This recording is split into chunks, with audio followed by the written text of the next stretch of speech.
ஏன் அங்க 100 சீட்டுக்கு மேல பிஜேபிக்கு போயிடுச்சு. 100க்கு கீழே வரும்போது பண்டார பிரதேசி. இந்துக்கள் பலப்பட்ட உடனே ஜென்டில்மேன். நல்லா தெரிஞ்சுக்குங்க, அரசியல்வாதியின் நிலை மாறும். எப்ப மாறும்? இருக்கிற ஹிந்து ஒழுங்கா இருந்தா மாறும். என் நம்பிக்கை எங்க இருக்கு அப்படின்னு சொன்னா, நான் முதல்ல சொன்ன மாதிரி 4 பார்ட்டி, துலுக்கன், கிறிஸ்தவன், எச்சுபொறுக்கி அரசியல்வாதி, 4வது ஹிந்து. இந்த 4வது ஹிந்து சரியானா இவன் பின்னாடி அரசியல்வாதி ஒழுங்கா வருவான். அரசியல்வாதி ஒழுங்கா இருந்தான்னா இந்த கிறிஸ்தவனும் துலுக்கனும் அடங்கி போவான். ஒரே ஒரு உதாரணத்தோடு முடிச்சிடுறேன். நான் முதல்ல உங்கள்கிட்ட சொன்னது என்ன, ஆர்டிஇல எங்களது தனிப்பட்ட உரிமைன்னு கேஸ் போட்டான் சுப்ரீம் கோர்ட்ல. என்ன, நம்ம திருநெல்வேலி ஆர்ச்சி பிஷப்பா இருந்தார் ஒருத்தர், அவர் சொன்ன வார்த்தையை நான் சொல்றேன்.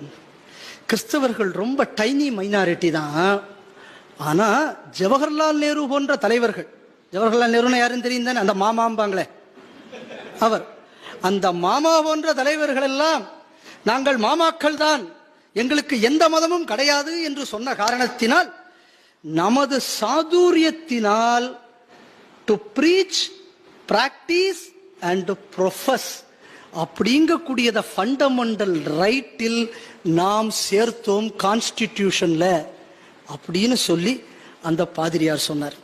இதுல ஒரு விஷயம் என்ன அவர் சொல்றது, இவர்கள் ஆதரவு இருந்த காரணத்தினால் நான் சேர்த்தேன். ஹிந்து தெளிவாக இருந்தா அரசியல்வாதி நமக்கு ஆதரவா இருப்பான். நமக்கு ஆதரவா இருந்தால் ஆதரவற்ற கிறிஸ்தவனால வாழ முடியாது.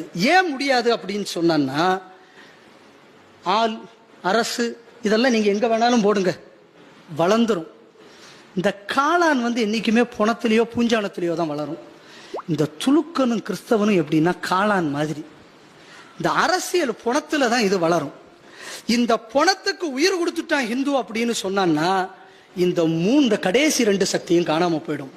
இந்த 4 எதிரிகளும் அழிக்கப்பட்டு விட்டால் அகண்ட ஹிந்து ராஷ்டிரம் அமைந்தே தீரும். அதை அமைத்தே தீர்வோம் என்று உறுதி எடுப்போம்.